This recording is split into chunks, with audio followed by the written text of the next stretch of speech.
Yeah.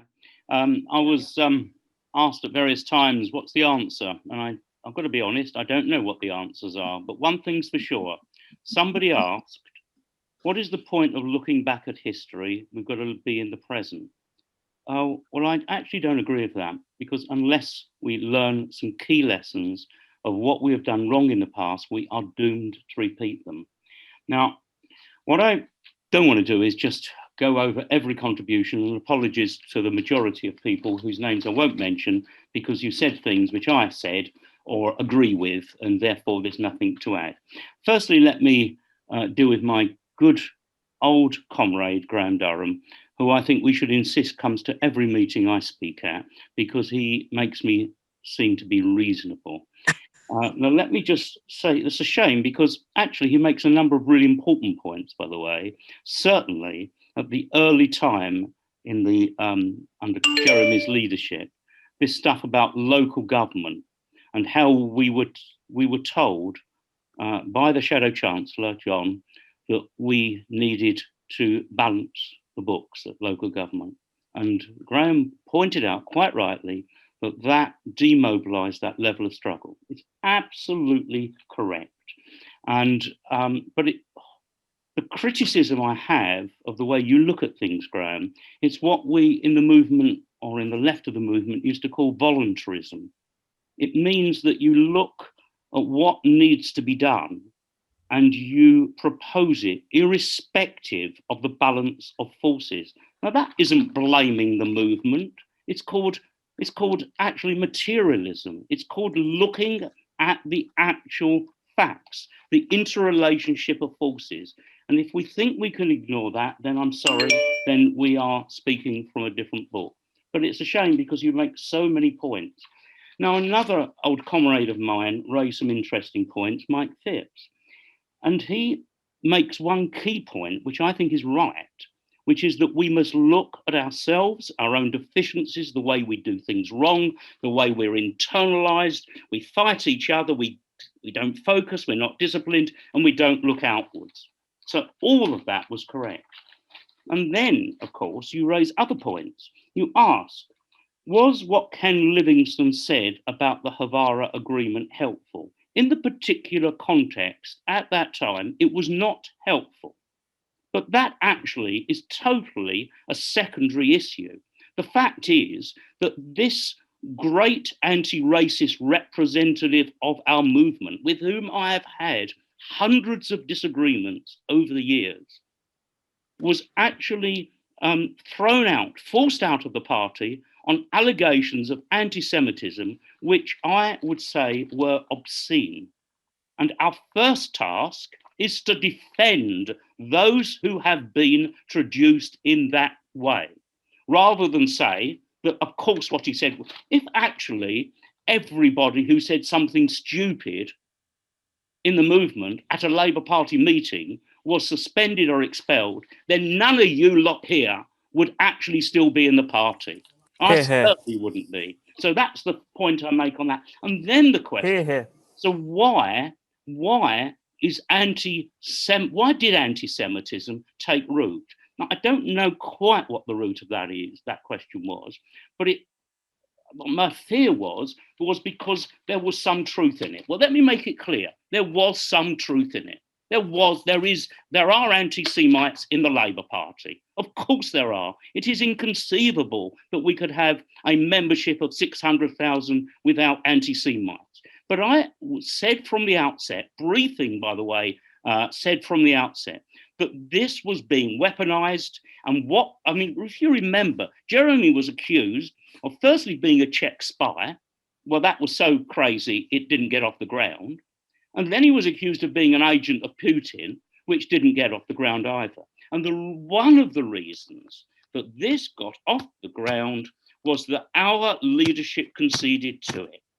I mean, it's no doubt about that is the case. We gave credence to it, but it wasn't just the leadership. It was sections of the left. Sections of the left actually colluded with this. Now, I'm sorry if I say that this was an establishment-inspired witch hunt, which sections of our movement and of the left appeased. The right wing used it, for obvious reasons, because it was a way of undermining Jeremy. So my answer to that. Now, on Lee, always delightful to see Lee, and I mean that, Lee. You ask about, am I for unity? Well, I'm not going to go to a meeting and say I oppose unity. I mean, you know, you'd have to be out your head to say we oppose Labour movement unity. But of course, it is being used to actually silence opposition to the leadership. So to their unity, we counterpose our own unity, our unity in class struggle, our unity with all those in struggle, with the trade union movement, with asylum seekers. This is our unity. And of course, within the party, we can build unity with other sections of the party on specific issues. So yeah, I'm for unity. But we don't say we're against unity. We have working class unity in struggle. I mean, it's a tradition of our movement. Now, that's not what the motion says, though, Graham, is it? The motion just unity with the right wing. Sorry? Sorry, I've lost you. Sorry, I can't. I'm sorry, Lee. I can't hear you. They probably stopped you from coming in. I'm sorry, it's a shame, because I'd like to always have a dialogue with you, because most of the points you make are absolutely correct, by the way. Now, Norman talks about the urgency of the situation, which I'll come to in a moment. And Steve Forrest said that, this is the one point that I actually said myself, that immediately we should have gone for the Labour bureaucracy, for McNichol, etc. The problem is this with Jeremy, and Jeremy, for those who know him, is actually one of the most decent human beings I've ever met. And I'm sorry if that is capitulating to left reformism, then so be it. He is one of the most decent human beings I've ever met. However, when I was asked after the last election, what would we have done differently? I was struggling for a moment, and then I said, when Johnson had his opponents in the Tory party, he sacked them. When we had our opponents in the Labour Party, our left appeased them. We appeased them, we appeased them, we appeased them. And I understand why. I mean, I'm trying to understand the kind of logic behind John's position. And I'm certain it was honest. It was this, that he was so desperate to get into number 11, to change society, to change the balance of power, that he actually thought that the only way he could do it was to work within the parliamentary framework to be able to do it by stealth. I can't think of any other reason. And of course, by cutting yourself off from the movement that actually could actually sustain a challenge to the establishment, it was a profound error. Now, it was difficult. I mean, the point I was making was that I recognized that the balance of forces was so against us. On the other hand, we had no choice. Now, we are now in a situation, Aaron said we're in a minority. Well, I'm not sure that's the case, by the way, not yet. If people continue to leave, we're being a minority, but I still think we have a potential majority in the Labour Party. But the danger is, and this is the point Norman was making, the situation is urgent because people are leaving, and unless there is a visible struggle, then we will not be in a majority for long. And I think that what we're facing now is an unprecedented situation. The attack on free speech is unprecedented in my lifetime. Even war criminal Blair did not silence opposition. This is almost, well, it is unique in my lifetime. And it is something that is quite sinister. It goes beyond the Labour Party. They're trying to silence opposition. They're trying to silence opposition, okay, on Israel, on BDS, with the IHRA definition. They're trying to ensure that universities actually adopt this definition. They're trying to outlaw what we can discuss. They're trying to stop us from discussing our histories as peoples, as nations. And of course, what we have learned through, if you silence, for instance, if you silence a discussion on the origins of the state of Israel, then you're silencing not only one people's history, you're silencing everybody's history, because then you're silencing the history of the Palestinian struggle. And this is sinister. It is absolutely sinister. And we must be a visible opposition. And I just say this, and I don't want to take up too much time, but if we're talking about the left, if we're going to be a visible left, what we cannot have, as some comrades on the left have argued, not learning a shred from the history of appeasement of the last 5 years. They close down resolutions because they do not want to get the party suspended, or they do not want to get party officers suspended. That I understand, but it is so wholly mistaken, because if we then carry out the right's witch hunt for us, how can we rebuild the left? So I actually stand in solidarity with all of those heroes, actually, of the Labour Party, who said, we will not stifle debate, we will not stop resolutions. And some of them got suspended. But this idea of keeping your head down for a conference that may not occur, but given the role of Starmer and Evans, would actually probably try to rule out of order any dissenting voices. Keeping our heads down for another 9 months while the left disappears is a road to nowhere, comrades. So what do we do? Leah asked, how do we build political education? How do we start reinforcing the struggles? Well, I think we do, frankly, the exact opposite of the way the left has been acting in the last recent period. We've got to learn to connect with each other. And that means having sharp political differences without silencing those who disagree with us. Having sharp political differences without throwing people out and without dividing. Now, this is really quite a difficult thing to do, because it often, on the left, means breaking with the habit of a lifetime. But that's what we have to do.